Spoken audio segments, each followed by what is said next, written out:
Now at 10, we're going to hear from a Carthage woman on the obstacles she overcame to inspire others. Plus, Freeman Health System holds a signing day for its graduating nurses.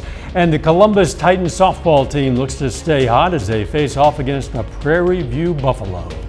The 4 states' most watched news starts now.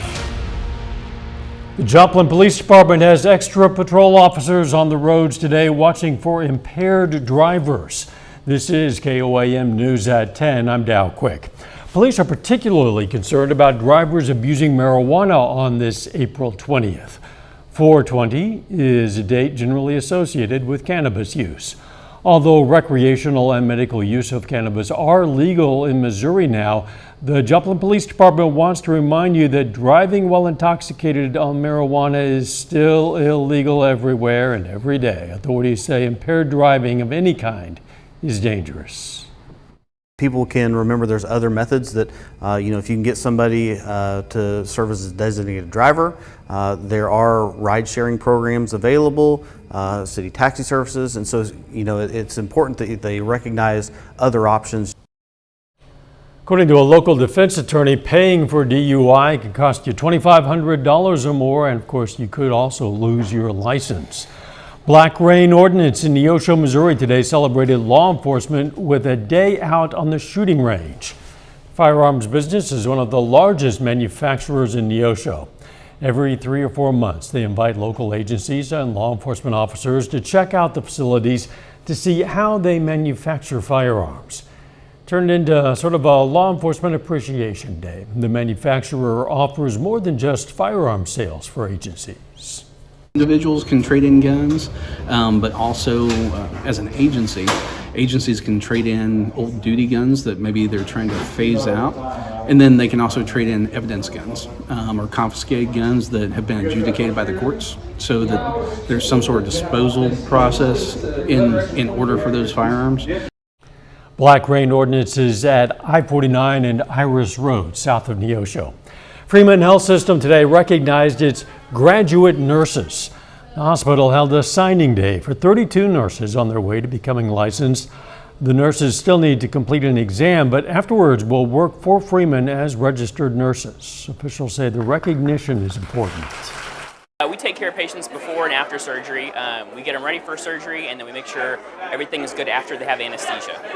So a cardiology unit, we're just taking care of people, usually like heart caths, cabbage patients, anything to do with the heart and like blood flow.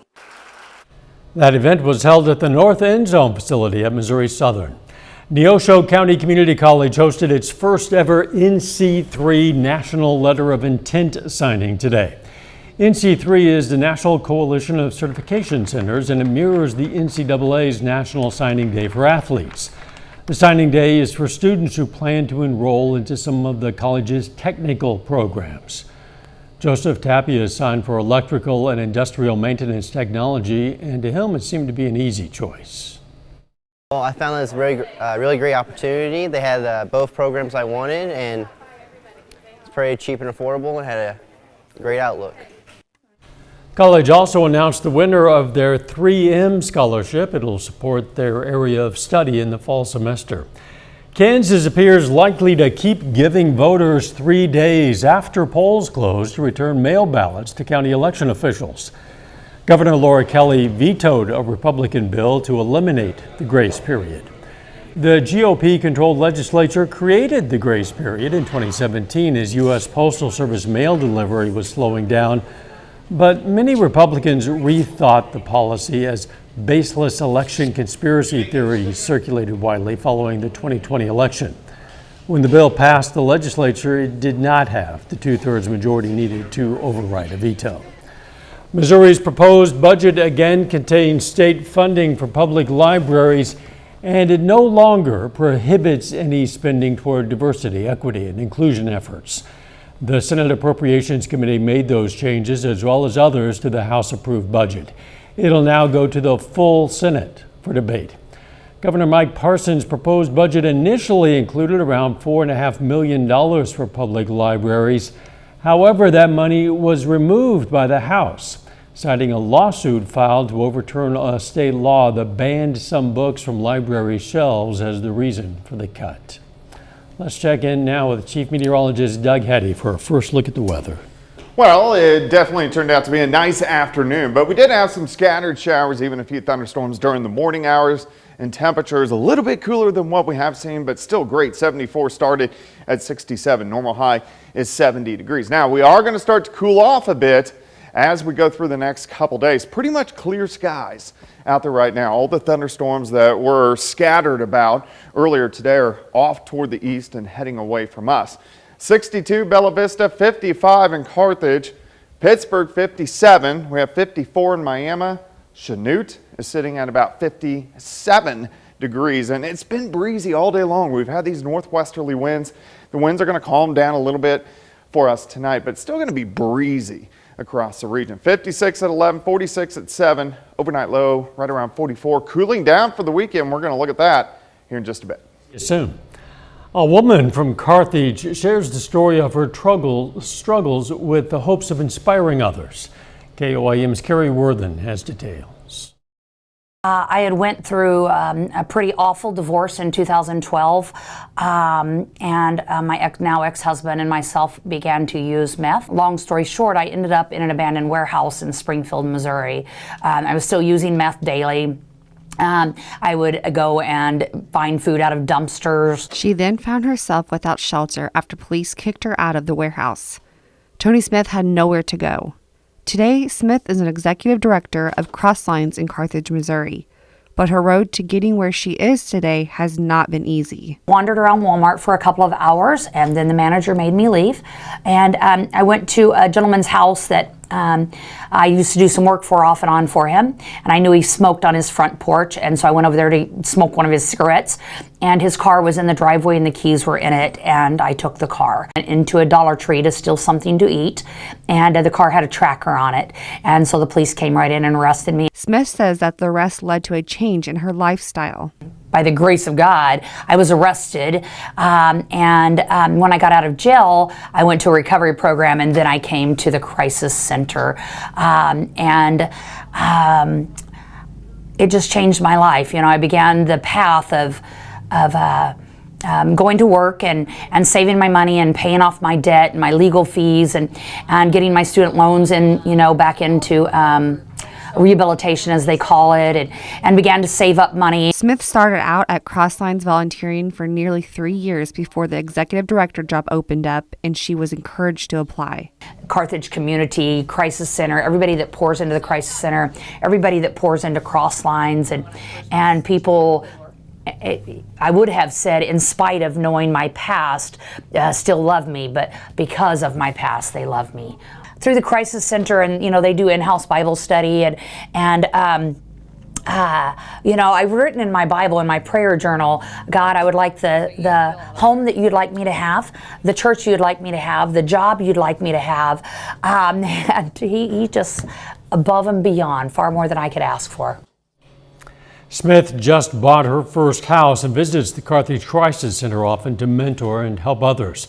She also says, though, to reach out anytime you need to talk, pray, or get guidance for some help. Coming up, the launch of a SpaceX rocket did not go exactly as planned. We're going to tell you why. Plus, charges dropped in an investigation involving Alec Baldwin for a shooting death on set.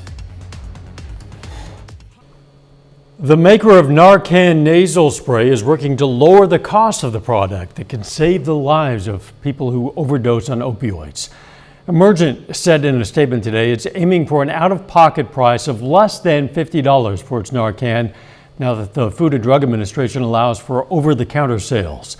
Its goal is to match the price that government agencies, nonprofits, and first responders pay. The wholesale price is $125. Pricing for over-the-counter Narcan will be left to individual retailers. Filming for the Western movie Rust was set to restart today in Montana, 18 months after Alec Baldwin was involved in the fatal shooting of the cinematographer. In a surprise announcement, Baldwin's lawyers say he won't be prosecuted for that death. Reporter Danya Bacchus has details on that and on the other person who was charged in the case. Series of events. Attorneys for Alec Baldwin say New Mexico prosecutors are dropping the involuntary manslaughter charge against the movie star. I was the one holding the gun, yeah. Okay. While rehearsing for the film Rust in 2021, the prop gun Baldwin was holding went off, killing cinematographer Helena Hutchins and injuring director Joel Souza. 32 Santa Fe, one female shot in the chest. Baldwin told investigators he did not pull the trigger, though an FBI forensic report found the weapon could not have fired otherwise. I take the gun out slowly, I cock the pistol, bang, it goes up, she hits the ground. In a statement, Baldwin's lawyer said, "We are pleased with the decision to dismiss the case, and we encourage a proper investigation into the facts and circumstances of this tragic accident." The special prosecutor said in a statement that the decision does not absolve Baldwin of criminal culpability, and charges may be refiled. In the last few days, new facts were revealed that demanded further investigation and forensic analysis. I'm the armor. An attorney for the film's weapons supervisor, Hannah Gutierrez-Reed, says the charges against her have not been dropped. It should have been a cold gun with no rounds inside. CBS News legal analyst Jessica Levinson says Baldwin's defense could have been that he trusted Gutierrez-Reed to prepare the gun. I do think Hannah Gutierrez will still stand trial. She's the one where on set, it's her job to make sure that something tragic like this doesn't happen. Baldwin is still facing 2 civil lawsuits, one by Hutchins' family and another by the script supervisor. Danya Backus, CBS News. Hutchins' husband settled his civil case against Baldwin and became a producer on the film. The victim's sister and parents are still suing the movie star. The GOP-controlled House of Representatives today passed a bill that would ban transgender women and girls from competing in female school sports. The measure is one of hundreds of anti-LGBTQ bills across the U.S. It passes narrowly by a vote of 219 to 203. It's named the Protection of Women and Girls in Sports Act. The bill bars schools that receive federal funding from allowing a person whose biological sex assigned at birth was male to participate in women or girls' athletics programs.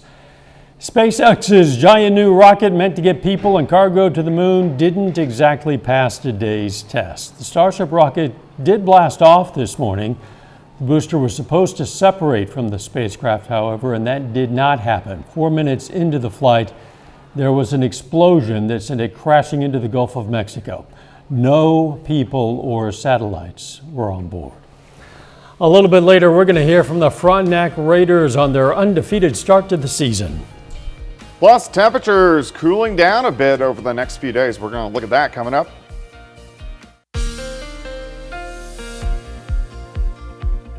Well, we had some showers. We had a few thunderstorms out there last night into the morning hours, even all the way into the early afternoon. Then everything pushed off toward the east. And now we have been dry, but the key word there is scattered. Not everybody got the rain across the region. In fact, the airport in Joplin didn't get any. We need rain.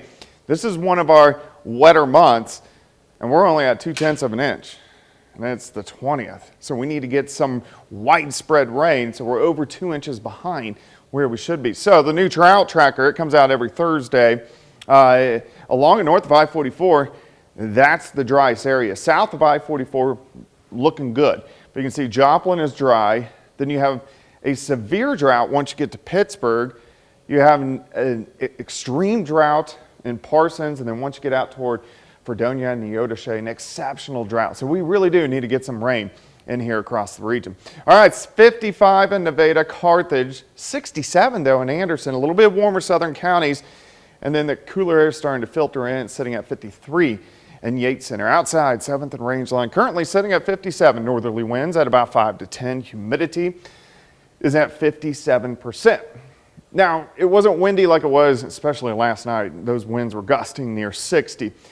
Kind of breezy. We have northerly winds out there, and we're still getting gusts kind of in that 10 to 20 mile per hour range, and we're going to see that tonight. All right, 56 shortly, 45 by 7 a.m., overnight low of 44. Clouds thicken back to 58 by 10 p.m., but not much is going on now. We have pretty much clear skies. All those storms are racing off toward the east. You can see them kind of regenerating back across central parts of Arkansas, but a lot of severe weather once again today, all the way down, still going on down through parts of Texas. But again, this system is heading away from us. Now on the backside, you got the upper level low. Look at the snow to the north, and this is a slow mover. It's going to take its time pressing into the Great Lakes. Now look at the jet stream. It comes out of Canada on the backside. So when we see this setup, this draws in that colder air until this guy moves far enough away and we get southerly winds. But here's the key. It brings in that cooler air as we head into the weekend, meaning our temperatures are going to drop. We cool down to the mid-40s tonight. We're going to stop at about 6:30 in the morning. We'll go to the noon hour. We have a lot of class. Can't rule out a random sprinkle, even a quick shower. Lower 60s by noon. Let's go into late afternoon. 64 in Nevada, 66 in Neosho, Welch, 67, 68 in Chanute. Partly cloudy skies for us tomorrow night, but check out the temps. We sit right above that frost level, upper 30s, so it's going to be a cold night. Saturday's a nice day. It's just chilly.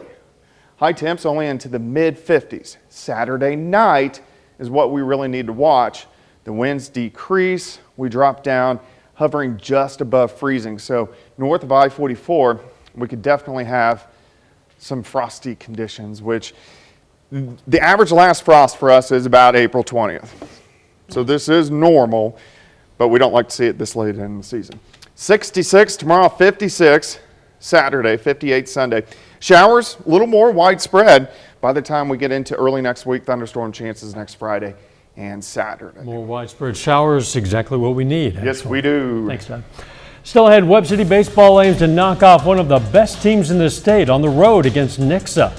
And the Columbus Titans aim for their 9th straight win against Prairie View. Jacob Leonard has those highlights and more up next.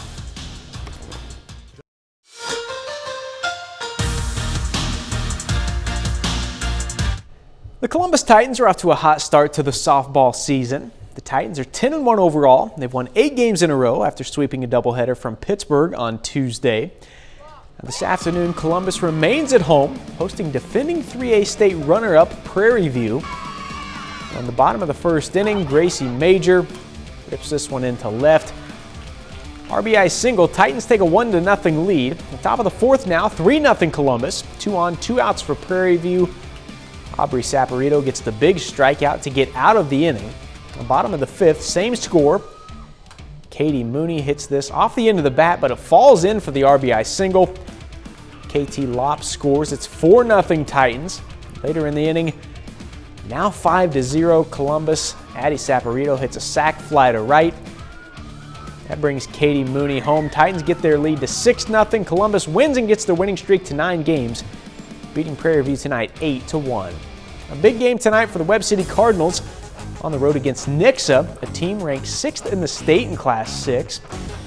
Now, the Cardinals had a 7-0 lead, but the Eagles come all the way back to force extra innings and eventually win at 8-7. Webb City slips to 11-7 overall this season. Well, the Frontenac Raiders are cruising in the first month of the baseball season. The Raiders are 7-0 to begin their schedule, and they show no sign of slowing down.